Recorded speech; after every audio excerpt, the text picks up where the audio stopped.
फिर सबसे पहले एलाइजा। एलाइजा की टाइप्स देखें तो इसमें direct ELISA, indirect ELISA, competitive ELISA और स्टैंडर्ड आ जाता है। ठीक है, डायरेक्ट एलाइजा सेम है जैसे आपने सेकंड ईयर में पढ़ा था हिस्टो में, डायरेक्ट मेथड और इनडायरेक्ट मेथड। डायरेक्ट भी सेम वैसे है।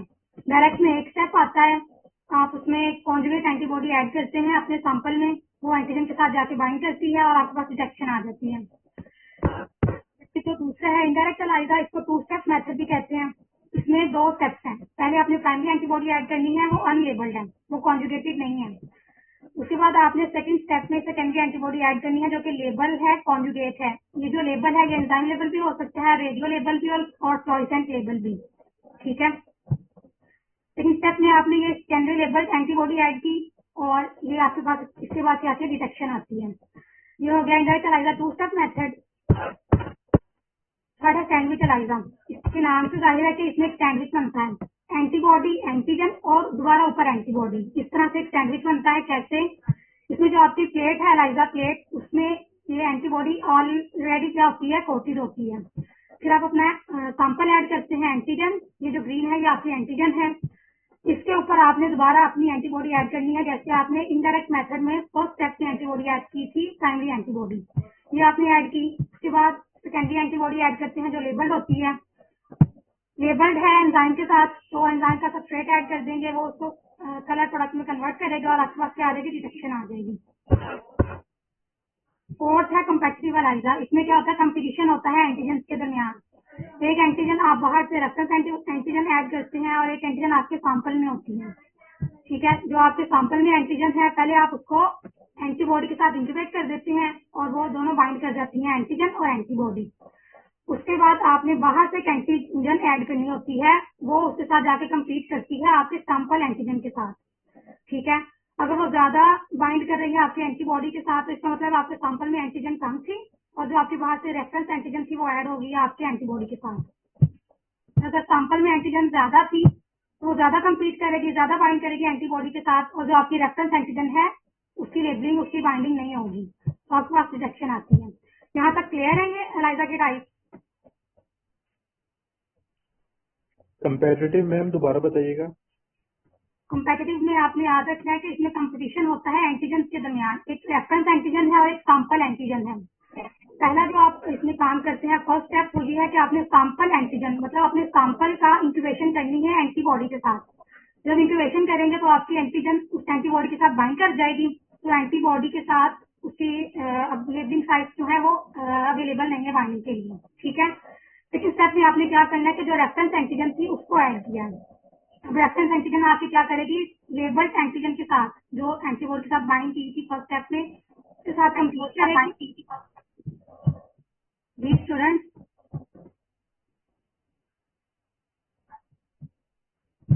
मुझे क्लियर नहीं हुआ आपने क्या कहा है।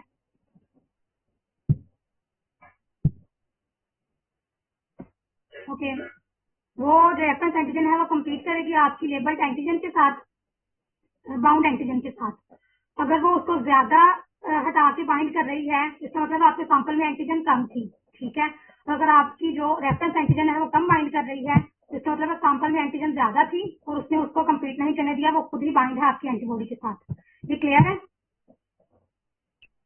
मैम हम डिफरेंस किस तरह करेंगे कौन सी एंटीजन बाइंड हुई है, प्राइमरी के सेकेंडरी? कलर आता है ना उसकी बेस से इसका इनवर्स रिलेशन होता है। अगर ज्यादा कलर आ रहा है तो इसका मतलब है आपके सैंपल में एंटीजन कम थी, इसीलिए आपकी रेफरेंस एंटीजन जो है वो जाके एंटीबॉडी के साथ बाइंड की है।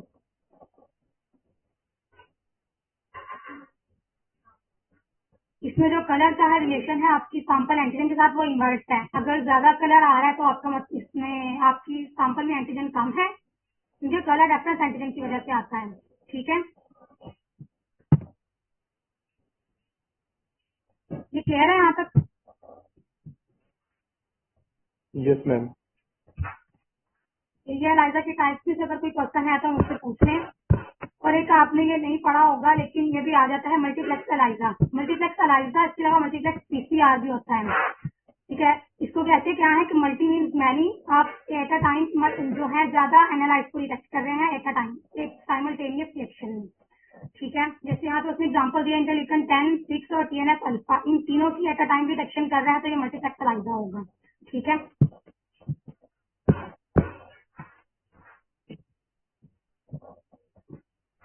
बाकी ये इसका प्रोसीजर दिखाया हुआ है और ये आपके पास एलाइजा प्लेट होती है, ठीक है। 9612 प्लेट होती है और ये भी आपके ओसी में आ सकती है। बाकी जो मैंने आपको डिस्क्रिप्शन बताई है उसको अगर आपने रीड करना है तो यहाँ पे इस टेबल में है। यहाँ तक एलाइजा क्लियर है आपको?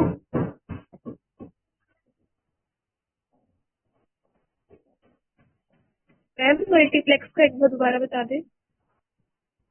मल्टीप्लेक्स अगर आपके पास एलाइजा आ जाए तो उसका भी सेम है और अगर पीसीआर आ जाए तो उसका भी सेम है। इसका मैंने आपको बताया मल्टी मीन्स होता है मैनी। अगर आप at a time multiple analyse को डिटेक्ट कर रहे हैं तो वो आपका मल्टीप्लेक्स एलाइजा है। और पीसीआर में भी ऐसे ही अगर आप at a time multiple DNA जो है उनको एम्पलीफाई कर रहे हैं तो मल्टीप्लेक्स पीसीआर होगा। मैम उसके डिफरेंस तो कैसे पता चलेगा कि कौन सी ये एंटीजन और कौन से नहीं है? हर एंटीजन की स्पेसिफिक एंटीबॉडी बाइंड ऐड करते हैं और वो जाके अपने स्पेसिफिक एंटीजन के साथ बाइंड कर जाती है। मतलब यहाँ पे अगर 3 एंटीजन है ना, इंटरल्यूकन 10, 6 और इंटरल्यूकन अल्फा, तो इन तीनों की आपने स्पेसिफिक 3 एंटीबॉडीज ऐड करनी है। वो तीनों जाके स्पेसिफिकली बाइंड करेंगे और आपके पास रिएक्शन आएगी। और तीनों के ऊपर लेबल क्रोमोजन भी लगे होंगे? जी, फिर आप वो कलर डिफ्रेंशिएट कर देते हैं ना, जैसे आप इसका अगर इंटरल्यूकन 10 की एंटीबॉडी है उसको रेड लेबल कर दें और इंटरल्यूकन 6 की येलो कर दें, मतलब आप कलर डिफ्रेंशिएशन कर देते हैं। ओके। एलाइजा क्लियर है?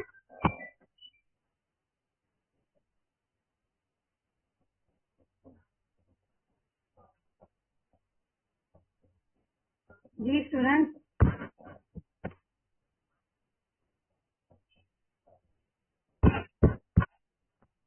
नेक्स्ट है एग्लूटिनेशन। एग्लूटिनेशन में आपने डिफरेंट जो है वो टेस्ट पढ़े हैं। सीआरपी आ जाता है, इसमें आर टेस्ट आ जाता है और इसके अलावा एएसओटी आ जाता है। सिंपल बात करें तो एग्लूटिनेशन में क्या है कि आपकी एंटीजन और एंटीबॉडी का रिएक्शन होता है और आपके पास उनका एक क्या आता है, कॉम्प्लेक्स आता है। वो जो नेकेड आई से विजिबल नहीं होता, आप उसको माइक्रोस्कोप से देख लेते हैं और अगर ज्यादा कॉम्प्लेक्स बड़ा बनाया तो उसको आप नेकेड आई से भी देख लेते हैं। तो इसके टाइप्स देखें तो यहाँ पे एक्टिव एग्लूटिनेशन, पैसिव एग्लूटिनेशन और एग्लूटिनेशन इनहिबिशन है। एक्टिव को आप डायरेक्टली कहते हैं अगर आपके एंटीजन और एंटीबॉडी का डायरेक्ट रिएक्शन हुआ है तो विजुअल एग्लूटिनेशन आ गई है, ठीक है। पैसिव में आपने एंटीजन को किसी लेटेक्स पार्टिकल के साथ बाइंड किया है, अटैच किया है, फिर वो जाके एंटीबॉडी के साथ बाइंड की है, तो ये आपका रिएक्शन पैसिव एग्लूटिनेशन रिएक्शन है। और एग्लूटिनेशन इनहिबिशन में क्या होता है, आपके सैंपल में एंटीजन प्रेजेंट है, आपने बाहर से एक और लेटेक्स बाउंडेड एंटीजन ऐड की और वो जाके उसके साथ क्या करेगी, अगर आपके सैंपल में एंटीजन प्रेजेंट है, आपने बाहर से एंटीबॉडी ऐड की तो एग्लूटिनेशन हो जाएगी। अब सेकंड स्टेप में आपने क्या करना है कि आपने लेटेक्स बाइंडेड एंटीजन ऐड करनी है। वो लेटेक्स बाइंडेड एंटीजन क्या करेगी, उसके साथ बाइंड करने के लिए एंटीजन एंटीबॉडी अवेलेबल नहीं है। जब उसके साथ एंटीबॉडी अवेलेबल नहीं है तो आपको एग्लूटिनेशन रिएक्शन नहीं आएगा। इसे कहते हैं एग्लूटिनेशन इनहिबिशन रिएक्शन। ये तीनों क्लियर है? मैम लास्ट वाला रिपीट करें, इनहिबिशन वाला। अच्छा, इसमें आपके सैंपल में एंटीजन प्रेजेंट है, आपने बाहर से एंटीबॉडी ऐड करनी है, ठीक है। सिंपल फर्स्ट स्टेप ये हो गया, एंटीजन एंटीबॉडी का रिएक्शन होगा, आपके पास एग्लूटिनेशन आ जाएगी। अब सेकंड स्टेप में आपने क्या करना है, लेटेक्स बाइंडेड एंटीजन ऐड करनी है, ठीक है। जैसे आप इनडायरेक्ट में ऐड करते हैं या पैसिव में ऐड करते हैं, वो बाइंड करेंगे। अगर तो आपके सैंपल में एंटीजन प्रेजेंट थी और उसने एंटीबॉडी के साथ बाइंड किया है तो इसका मतलब है एंटीबॉडी फ्रीली अवेलेबल नहीं है आपके लेटेक्स एंटीजन के साथ बाइंड करने के लिए, तो एग्लूटिनेशन नहीं आएगी, ठीक है। क्लियर है?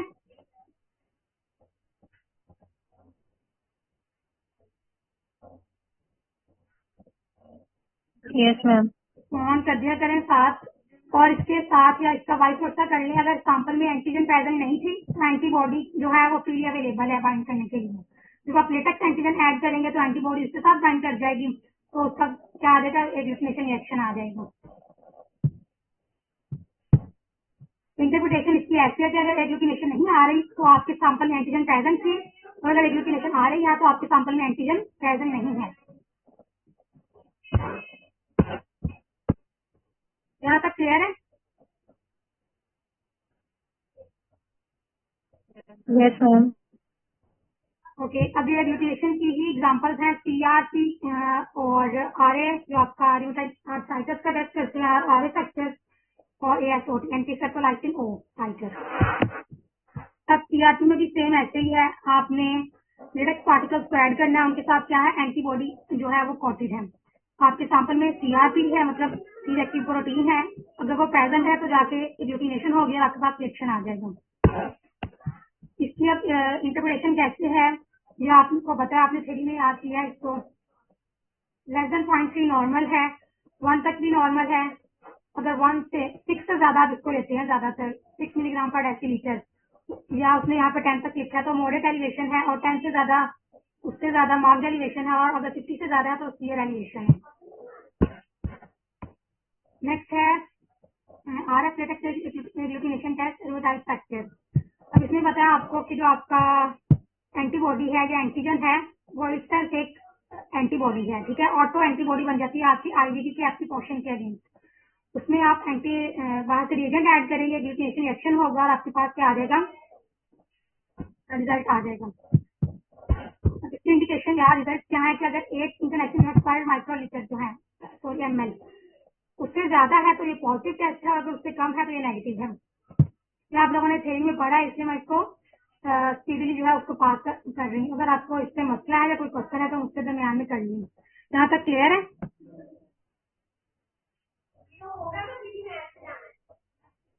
Yes ma'am. अब थर्ड जो एग्लूटिनेशन में आ जाता है वो है ASOT एंटी सेप्टोलाइसिन O टाइटर। ये आपको पता है कि जो ग्रुप A स्ट्रेप्टोकोकाई हैं उनके अगेंस्ट एंटीबॉडी बन जाती है। जब इसका रिएक्शन होता है, मतलब जब इस बैक्टीरिया का इन्फेक्शन होता है तो पोस्ट स्ट्रेप्टोकोकल इन्फेक्शन, मतलब 4 to 6 वीक्स के बाद ये टेस्ट पॉजिटिव आता है।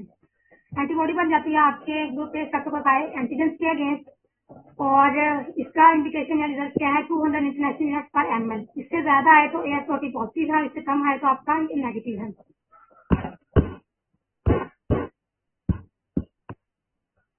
नेक्स्ट है वेस्टर्न ब्लॉटिंग। वेस्टर्न ब्लॉटिंग, अगर सिर्फ ब्लॉटिंग की बात करें, इसमें आपने सदर्न ब्लॉटिंग, नॉर्दर्न ब्लॉटिंग और वेस्टर्न ब्लॉटिंग पढ़ी है। जो सदर्न आपने पढ़ी है वो DNA की डिटेक्शन के लिए यूज करते हैं, नॉर्दर्न RNA के डिटेक्शन के लिए, और वेस्टर्न प्रोटीन की डिटेक्शन के लिए। प्रोटीन आपने पढ़ी है ना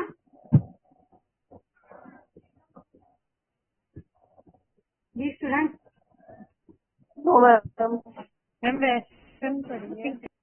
अच्छा, अगर नहीं पढ़ी तो सिर्फ मैंने जितना बताया उतना कर लें। जो सदर्न ब्लॉटिंग है ये DNA की डिटेक्शन के लिए यूज करते हैं, नॉर्दर्न ब्लॉटिंग RNA की डिटेक्शन के लिए, और वेस्टर्न ब्लॉटिंग प्रोटीन की डिटेक्शन के लिए। इसके अलावा अगर चौथी भी आ जाए जो कि आपकी आएगी जी, लास्ट वाला रिपीट कर दें। लास्ट वाला मैंने बताया वेस्टर्न ब्लॉटिंग, उसको हमने डिटेल में यहाँ पे पढ़ना है। वेस्टर्न ब्लॉटिंग प्रोटीन की डिटेक्शन के लिए है। और फोर्थ मैं बता रही हूँ कि ईस्टर्न ब्लॉटिंग होती है, वो आपके लेवल पे तो नहीं आएगा, लेकिन अगर आ जाए तो ईस्टर्न लेवल आप करते हैं पोस्ट ट्रांसलेशनल मॉडिफिकेशन के लिए, मतलब वो प्रोटीन की डिटेक्शन के लिए है, लेकिन प्रोटीन में जो पोस्ट ट्रांसलेशनल मॉडिफिकेशन होती है उसकी डिटेक्शन के लिए होती है ईस्टर्न ब्लॉटिंग। ओके, वेस्टर्न का क्या मेथड है? आपने सबसे पहले सैंपल को लाइव करना है, अपनी प्रोटीन को क्या करना है, एक्सट्रैक्ट करना है। जो प्रोटीन की डिटेक्शन करनी है ना वेस्टर्न में, अपने प्रोटीन को निकालना है सैंपल में से। कैसे निकालना है? सबसे पहले उसको बफर ऐड करने हैं, उसमें लाइसिस बफर ऐड करने हैं। आपका जो सेल है वो लाइस कर देगा, आपकी प्रोटीन बाहर आ जाएंगी। उन प्रोटीन को आपने एक्सट्रैक्ट कर लेना है और फिर उनको सेपरेट करना है पेज के ऊपर। पेज क्या है? पॉलीट्राइलहाइड जेल। उसके ऊपर रन करेंगे, प्रोटीन सेपरेट हो जाएंगी, डिफरेंट उनके क्या बनेंगे, बैंड्स बन जाएंगे। उस जेल को आपने क्या करना है, उन बैंड्स को मेम्ब्रेन के ऊपर ट्रांसफर करना है। मेम्ब्रेन कौन सी होती है? PDBF, polyvinylidene dichloride. अच्छा, ब्लॉटिंग पढ़ी है आपने? ब्लॉटिंग तो हम इधर मैं पढ़ रही हूँ, तो आपने बताया नहीं पढ़ी। इलेक्ट्रोफोरेसिस पढ़ी है? Yes ma'am. अच्छा, इलेक्ट्रोफोरेसिस तो आपको पता है, मैंने आपको बताया पेज पे बैंड सेपरेट हो जाएंगे। अब इन बैंड्स को आपने ट्रांसफर करना है मेम्ब्रेन के ऊपर। जेल से बैंड को ट्रांसफर करना मेम्ब्रेन के ऊपर, ये कहलाता है प्रोसेस ब्लॉटिंग, इसी को कहते हैं ब्लॉटिंग। ये उसने जेल से मेम्ब्रेन के ऊपर ट्रांसफर कर लिया, और मेम्ब्रेन मैंने आपको बताया PVDF था, इसके अलावा आप नायलॉन मेम्ब्रेन भी यूज करते हैं। फिर आपने क्या करना है, ब्लॉकिंग बफर ऐड करना है। अब ब्लॉकिंग बफर आप क्या ऐड करते हैं? BSA होता है, बोवाइन सीरम एल्ब्यूमिन। ये भी आपको आ सकता है, ये आपकी मेम्ब्रेन को जाके ब्लॉक कर देगा ताकि जो नॉन स्पेसिफिक बाइंडिंग है वो ना हो। फिर आपने जैसे एलाइजा में पढ़ा है, आप प्राइमरी एंटीबॉडी ऐड करते हैं, सेकेंडरी एंटीबॉडी ऐड करते हैं, सेम यहाँ पे सेम प्रोसीजर है। आपने प्राइमरी एंटीबॉडी ऐड करनी है, वो अनलेबल्ड होगी। फिर आपने सेकेंडरी एंटीबॉडी ऐड करनी है, वो लेबल्ड होगी। उसके साथ अगर एंजाइम लेबल है तो आप एंजाइम का सबस्ट्रेट ऐड कर देंगे, एंजाइम उसको कन्वर्ट करेगा प्रोडक्ट में और आपके पास क्या आ जाएगा, कलर डिटेक्शन आ जाएगी। इसे कहते हैं क्लोरीमेट्रिक डिटेक्शन। ये क्लियर है? मैम BSA की फुल फॉर्म क्या है? Bovine serum albumin. इसके अलावा अगर ब्लॉकिंग पर आ जाए तो वो आप कैसीन भी यूज करते हैं, यहाँ पे कैसीन यूज करते हैं या BSA यूज करते हैं, ज्यादातर BSA यूज करते हैं। यदि सेम वैक्सीन ब्लॉकिंग उसने दिखाया डायग्राम में, सेल कलेक्शन की, मोलाइसिस की, वो जी मैम BSA के अलावा आपने एक और कौन सा बताया? कैसीन बताया है, CAS, जो मिल्क प्रोटीन आपने पढ़ी है कैसीन, तो वही ब्लॉकिंग बफर के तौर पर काम करती है। ये रिबा फातिमा, आप क्यों कर रहे हैं इसको खराब?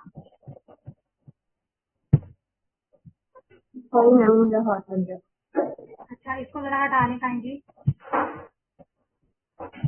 अच्छा जी, फर्स्ट स्टेप में आपने क्या किया, अपना सैंपल कलेक्ट किया, सेल लाइसिस की प्रोटीन जो सैंपल में एक्सट्रैक्ट कर ली, उसको पेज पे सेपरेट कर लिया, फिर उसको इलेक्ट्रो ट्रांसफर की ब्लॉटिंग कर ली, मेम्ब्रेन के ऊपर ट्रांसफर कर लिया बैंड को। उसके बाद आपने antibody swapping, primary antibody add की, सेकेंडरी एंटीबॉडी ऐड की, और उसके बाद आपका जो भी डिटेक्शन सिस्टम है, अगर आपका जो लेबल था सेकेंडरी एंटीबॉडी के ऊपर वो रेडियो लेबल था तो आप बाद में एक्सरे फिल्म जो है वो यूज करेंगे। अगर वो एंजाइम लेबल था और आपने सबस्ट्रेट ऐड की तो आप क्लोरीमेट्रिक डिटेक्शन करेंगे, मतलब जो स्पेक्ट्रोफोटोमीटर से करते हैं वो कर लेंगे। तो अगर आपका फ्लोरेसेंट लेबल था तो आप फ्लोरेसेंट माइक्रोस्कोपी कर लेंगे। ठीक है, ये तो आपने सारी पुरानी चीजें सेकेंड ईयर में पढ़ी हुई है। मैम सेकंड स्टेप पे आपने क्या बताया? दोबारा सेकंड स्टेप पे आपने क्या बताया? पहले रेडियो लेबल होगा तो एक्सरे करेंगे, सेकंड स्टेप में आपने क्या बताया? इससे जो मैंने बताया कि अगर जो सेकेंडरी एंटीबॉडी एंजाइम लेबल थी तो एंजाइम का हम क्या ऐड करते हैं, सबस्ट्रेट ऐड करते हैं। ठीक है, ये सबस्ट्रेट भी आपको आ जाता है, अक्सर एलाइजा में TMB सबस्ट्रेट होता है, वो ऐड करते हैं और एंजाइम उसको क्या करता है, सबस्ट्रेट को कलर प्रोडक्ट में कन्वर्ट कर देते हैं। और कलर प्रोडक्ट के आपके पास कलर फॉर्म में डिटेक्शन आ जाती है, कलर चेंज आ जाता है।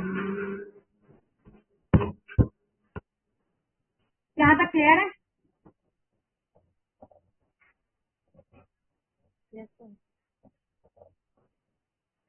जी स्टूडेंट, ब्लॉटिंग क्लियर है? Yes ma'am. Next step flow cytometry. अब ये फ्लो साइटोमेट्री है, इसमें आप क्या करते हैं, आप जो आपका सैंपल है उसको आप ऑलरेडी स्टेन कर देते हैं अपने फ्लोरेसेंट डाई के साथ। ठीक है, अब ये क्या, इसमें सैंपल ऐड किया, उसमें ऑलरेडी क्या था, स्टेन सेल्स थे। जब वो ऐड करते हैं तो उसके ऊपर आप लेजर लाइट फॉल करते हैं। जब लेजर लाइट जाके उसके साथ स्ट्राइक करेगी तो एक्साइटेशन होगी, और जब वो मॉलिक्यूल बिग साइट होंगे तो वो लाइट एमिट करेंगे। उस लाइट की डिटेक्शन की बेस पे, कलर की डिटेक्शन की बेस पे आप सेल्स को क्या करते हैं, काउंट करते हैं, सॉर्ट करते हैं और उनकी जो कैरेक्टरिस्टिक्स है उनको डिटरमिन करते हैं। इसके जरिए आप काउंट भी कर सकते हैं सेल को, उनकी साइज की डिटर्मिनेशन भी कर सकते हैं, और इसको यूज करते हैं आप लीकीमिया जो है, जो लीकीमिया डिसऑर्डर्स हैं उनमें। और जब मैंने आपको बताया था, जब आपने थ्योरी पढ़ी थी उसमें भी, फॉरवर्ड स्कैटर और साइड स्कैटर दो होते हैं। फॉरवर्ड स्कैटर जो होता है ये साइज की डिटर्मिनेशन के लिए होता है, और जो साइड स्कैटर है ये सेल की ग्रेनुलैरिटी और उसका जो इंटरनल कैरेक्टरिस्टिक्स है उसके डिटर्मिनेशन के लिए होता है, उसको डिटर्मिन करता है। मैम ये रिपीट करते आपने क्या बोला? जी मैम रिपीट करते हैं। फॉरवर्ड स्कैटर, फॉरवर्ड स्कैटर एक साइड स्कैटर। जो फॉरवर्ड स्कैटर है ये सेल की साइज को डिटरमिन करता है, और जो साइड स्कैटर है ये सेल की ग्रेनुलैरिटी को डिटरमिन करता है।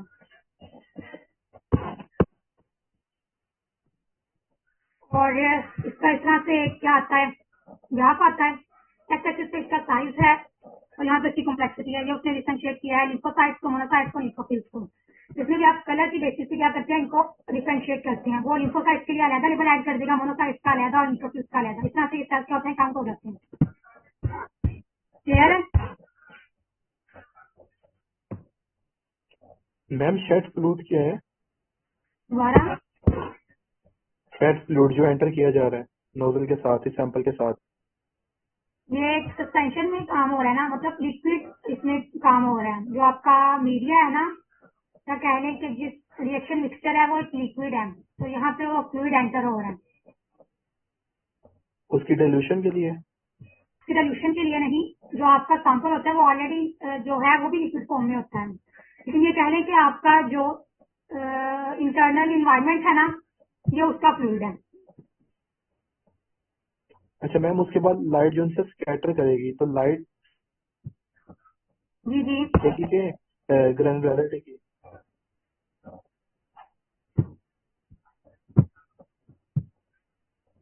मुझे आपकी आवाज नहीं आ रही, आप बोल रहे हैं? मैं कह रहा हूँ कि जो लाइट की बीम है जब स्ट्राइक करेगी तो सेल एक्साइट से डी एक्साइट होगा, उसके अंदर से स्कैटरिंग लाइट निकलेगी, तो लाइट के एंगल की बुनियाद पर सेल डिफरेंशिएट होंगी कि उसकी ग्रेनुलरिटी पर? एक तो ये जो कलर डिफरेंशिएशन है इसकी वजह से उनकी क्या हो जाएगा, काउंटिंग हो जाएगी, और दूसरा ग्रेनुलरिटी की बेस पे उसकी डिफरेंशिएशन होगी। आपने पढ़ा ना कि लिम्फोसाइट्स में जो हैं ये सारे बी सेल्स, उनमें ग्रेन्यूल्स होते हैं, ठीक है। एक तो ग्रेनुलोसाइट्स है, दूसरे ग्रेनुलोसाइट्स हैं, तो इसकी बेसिस पे वो उनको अलग कर देगा, ग्रेनुलोसाइट्स को अलग कर देगा, मतलब इसकी बेसिस पे वो क्या करता है, डिफरेंशिएट करता है।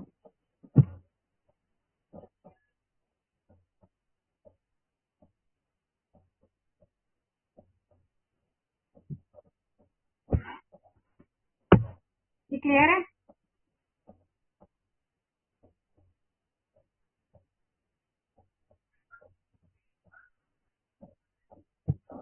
Yes ma'am. मैं आपको ऊपर बताती हूँ कि वो कैसे करता है। आपने इसका सेकेंड ईयर में पढ़ा था ना, हिमो में इनके जो थे शेप और इनके जो साइज थे, ये है। लिम्फोसाइट जो होते हैं वो स्मॉल राउंड इनका न्यूक्लियस होता है, उनका जो न्यूक्लियस होता है इसमें साइटोप्लाज्म को ऑलमोस्ट कवर किया होता है, ठीक है। और मोनोसाइट जो है इनमें किडनी शेप न्यूक्लियस होता है, और ये लार्जेस्ट डब्ल्यूबीसीज हैं। न्यूट्रोफिल्स जो मल्टी लोब्ड होते हैं, इसमें आपने पढ़ा था कि 4 to 5 जो होते हैं वो लोब्स होते हैं, और एसिनोफिल्स बाइलोब्ड होते हैं। इसमें आपने पढ़ा था कि इनका जो है वो गोगल शेप जो होता है, इनके लॉब्स होते हैं। और बेसोफिल्स जो है इनमें डार्क ग्रैन्यूल्स होते हैं। इस तरह से मतलब वो डिफरेंशिएट कर देगा। सॉफ्टवेयर में ये सारी इंस्ट्रक्शन इसके पास ऑलरेडी मौजूद होती है, और जब वो लाइट कॉल करती है तो इसी बेसिस पे उनको काउंट कर लेता है, उनको सॉर्ट आउट कर लेता है।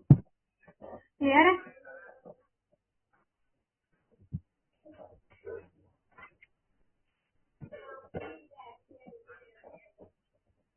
जी स्टूडेंट्स, क्लियर है यहाँ तक?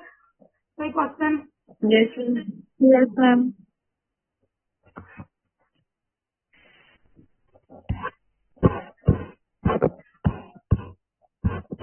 ओके, अगर इसकी बात करें तो ये आपने देखा माइक्रोस्कोपी और स्कैनिंग। सेकंड एलाइजा है, एलाइजा के नीचे हमने देख लिया इसका प्रिंसिपल इंटरप्रिटेशन है। कलर डेवलपमेंट, कलर चेंज आ जाए तो मतलब आपके ये सैंपल में एंटीजन या एंटीबॉडी प्रेजेंट थी, और अगर नहीं आ रहा तो इसका मतलब आपके सैंपल में एंटीजन या एंटीबॉडी प्रेजेंट नहीं थी।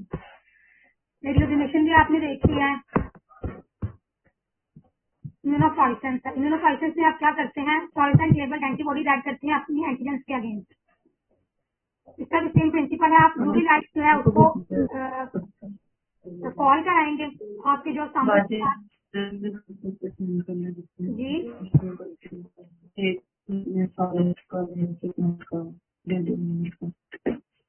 मैम जिस तरह जो सेकेंडरी एंटीबॉडी एलाइजा में हमने कहा कि वो एंजाइम लेबल्ड भी हो सकती है, फ्लोरेसेंट लेबल्ड भी, तो फ्लोरेसेंट लेबल्ड में इम्यूनोफ्लोरेसेंस ही होगा।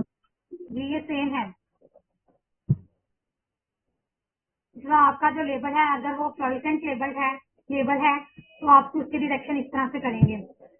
फ्लोरेसेंट माइक्रोस्कोपी आपने पढ़ी है ना सेकेंड ईयर में हिस्टो में, तो उसमें आप क्या करते हैं, यूवी लाइट कॉल करते हैं, वो जाके आपके अपने फ्लोरोफोर को एक्साइट करती है। जब आपका वो फ्लोरोफोर भी एक्साइट होता है तो लाइट एमिट करती है।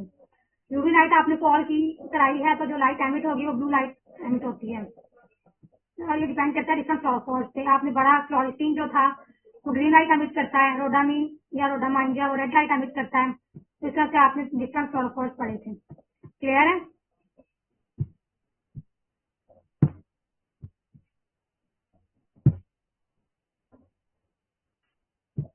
यहाँ पे उसने एप्लीकेशन के बेस पे उसको क्या किया हुआ है, बताया हुआ है कि जो ANA टेस्ट आप करते हैं उसका ये प्रिंसिपल है।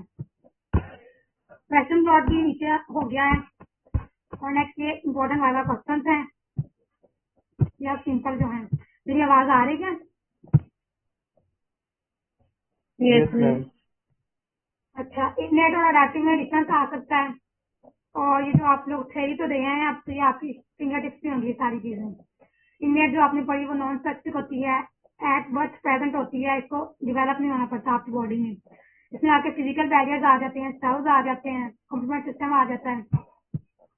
और इसी को आप अगर चेंज कर लें अडेप्टिव में, तो वो नॉन स्पेसिफिक थी तो अडेप्टिव स्पेसिफिक होती है और ये टाइम के साथ अडेप्ट करती है। ठीक है, जैसे कोई आपका एक्सपोजर होता है किसी एंटीजन के साथ तो ये अडेप्ट करेगी, डिवेलप करेगी। इसमें आपके बी और टी सेल्स आ जाते हैं। जो बी सेल मैम निगेटिव है जरा ह्यूमरल इम्यूनिटी कहते हैं और जो टी सेल निगेटिव है उसको सेल निगेटिव इम्यूनिटी कहते हैं। जी, मैम जरा शॉर्टली कम्प्लीमेंट जरा रिवाइज करवाइएगा। ये तो आप लोग है ना मुझे रिवाइज।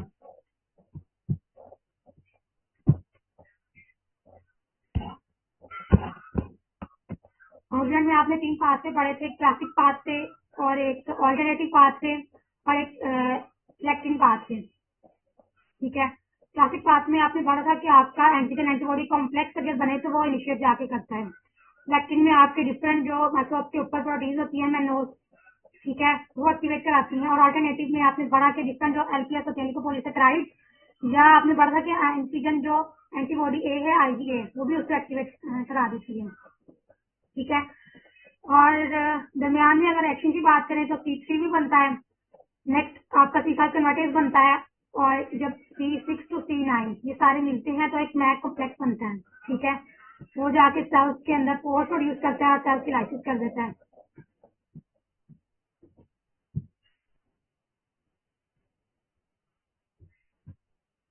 क्लियर है इतना?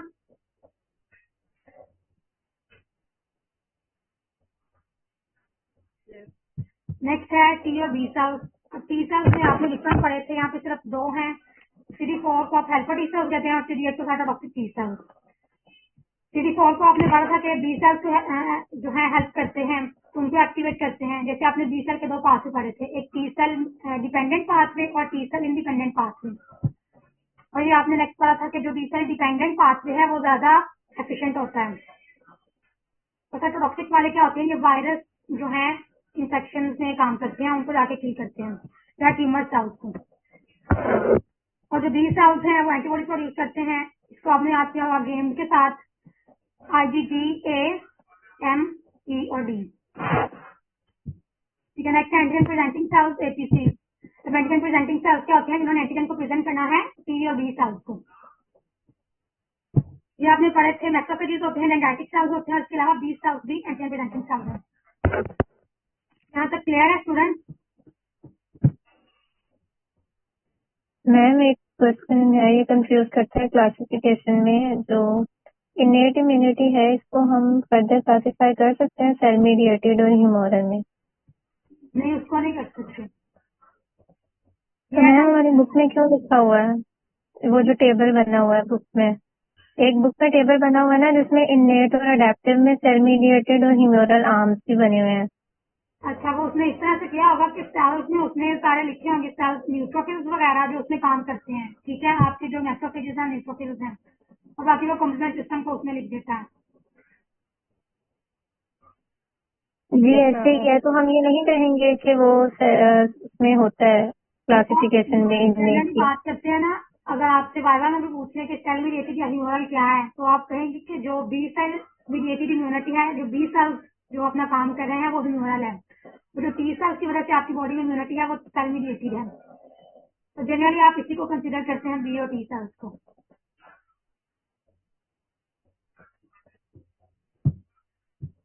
क्लियर है? Yes ma'am. ओके, नेक्स्ट ये प्रिंसिपल है और ये आपने नीचे स्लाइड देख लिया है। और यहाँ पे RPR और VDRL आए हैं। ये आपने बड़ा स्पेसिलिस्ट में आप करते हैं और ये नॉन स्पेसिफिक एंटीबॉडी की डिटेक्शन के लिए होते हैं। थोड़ा कॉम्प्लीमेंट है। कॉम्प्लीमेंट क्या करता है, तो साइटोसिस में भी इसका रोल है, इन्फ्लेमेशन में। इसके अलावा ये मेम्ब्रेन अटैक कॉम्प्लेक्स जैसे मैंने ऊपर बताया, इसका जो पास पे थोड़ा सा बताया, मैच बनता है और मैच ही जाके आपके सेल्स हैं, बैक्टीरिया हैं या जो भी फॉरेनर्स हैं उनको जाके किल करता है। एक्टिव और पैसिव में अगर डिफरेंस आ जाए तो एक्टिव में आप क्या करते हैं, बॉडी खुद इम्यूनिटी प्रोड्यूस करती है।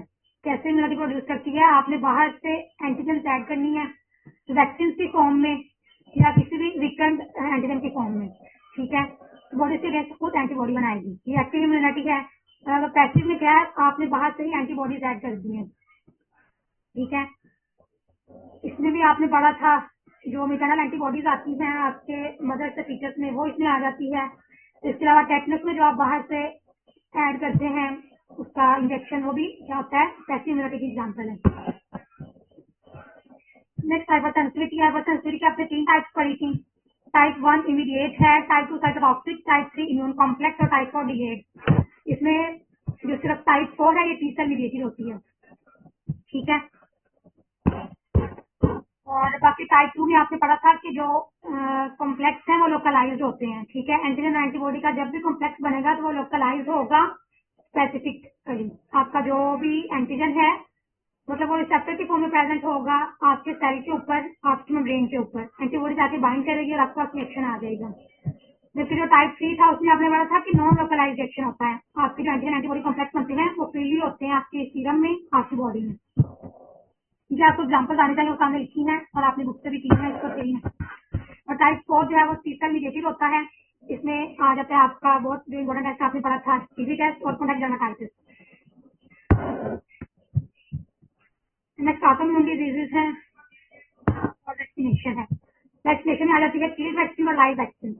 लाइव वैक्सीन में क्या है कि आपने जो भी माइक्रोब था, एंटीजन था, उसको आपने थोड़ा लाइव ही रहने दिया, उसको प्रॉपरली किल नहीं किया, कम्प्लीटली किल नहीं किया, ठीक है। और किल्ड में आप उसको कम्प्लीटली किल कर देते हैं और फिर उसको बॉडी में इंजेक्ट करते हैं।